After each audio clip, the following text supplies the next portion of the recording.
ఇక డీటెయిల్స్ చూస్తే సిద్దిపేట జిల్లా హుస్నాబాద్ మున్సిపల్ కార్యాలయంలో ఇందిరమ్మ ఇండ్ల పట్టాల పంపిణీ కార్యక్రమంలో మంత్రి పాల్గొన్నారు. కలెక్టర్ మను చౌదరితో కలిసి 144 మంది లబ్ధిదారులకు ఇందిరమ్మ ఇళ్ల పట్టాలను పంపిణీ చేసి ఇందిరమ్మ మోడల్ హౌస్ను ప్రారంభించారు.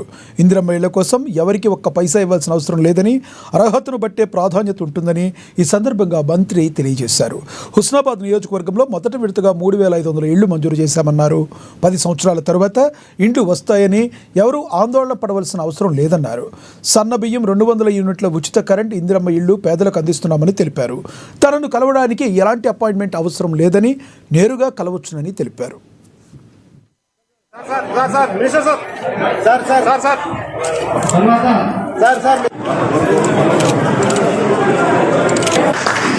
నూట 44 ఇళ్ళు మొదటి సంవత్సరం ఇప్పుడు శాంక్షన్ అని, మళ్ళీ వీరు కట్టుకునే లోపల కొత్తగా ఇల్లు రానటువంటి ఇంకా చాలా మంది ఉన్నారు.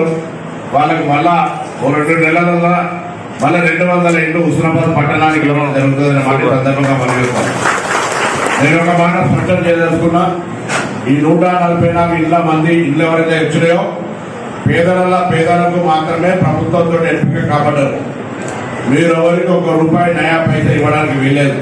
ఎవరైనా మధ్య నుండి నేను ఇప్పించినా, నేను ఇస్తా అనే అధికారైనా, మా ఊళ్ళైనా, మీ ఊళ్ళైనా, చుట్టాలైనా, బంధువులైనా ఎవరైనా దీనికి సంబంధించినటువంటి ఎక్కడ కూడా అవినీతికి అవకాశం లేదు.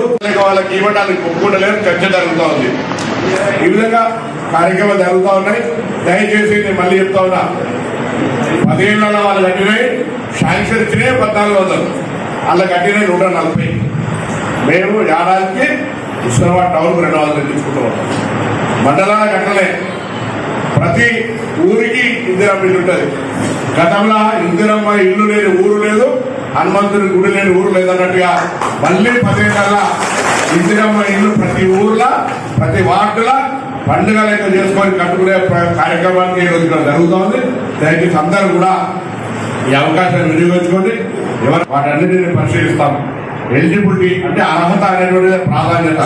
అర్హత ఉన్న వాళ్ళు మీ దృష్టికి ఎవరి అధికారుల దృష్టికి వచ్చినా, ప్రజాప్రతినిధుల దృష్టికి వచ్చినా, మీరు కూడా ఎక్కడ అర్హత ఉంది రాలేదంటే నేను ఎక్స్ట్రా కోటలను తీసుకొచ్చి ఇచ్చే ప్రయత్నం చేస్తా.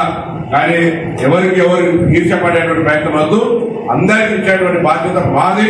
ఆ విధంగా ఇస్తామనే మాట మనం చేస్తూ మరొకసారి మీ అందరికీ హృదయపూర్వకంగా అభినందనలు, శుభాకాంక్షలు.